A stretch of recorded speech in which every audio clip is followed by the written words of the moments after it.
போக்குவரத்து தொழிலாளர்களின் பிரச்சினையை தீர்க்க தமிழக அரசு உடனடியாக நடவடிக்கை எடுக்க வேண்டும் என்று பல்வேறு கட்சி தலைவர்கள் வலியுறுத்தியுள்ளனர்.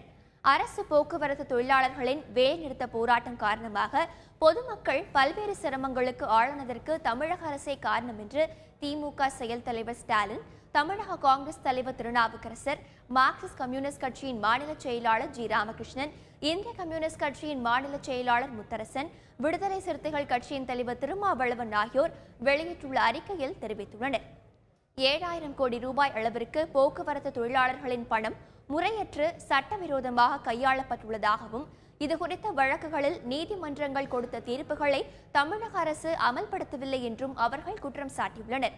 பயிற்சியற்றவர்களை வைத்து பேருந்துகளை ஓட்டுவதால் விபத்துகளும் உயிரிழப்புகளும் ஏற்படும் அபாயம் உள்ளதாகவும் எச்சரித்துள்ள தலைவர்கள், போக்குவரத்து தொழிலாளர்களின் பிரச்சினைக்கு தமிழக அரசு உடனடியாக முன்னுரிமை கொடுத்து முனைவுக்கான தொழிற்சங்கங்களை அழைத்து பேசி சுமூக தீர்வு காண வேண்டும் என்றும் கோரிக்கை விடுத்துள்ளனர்.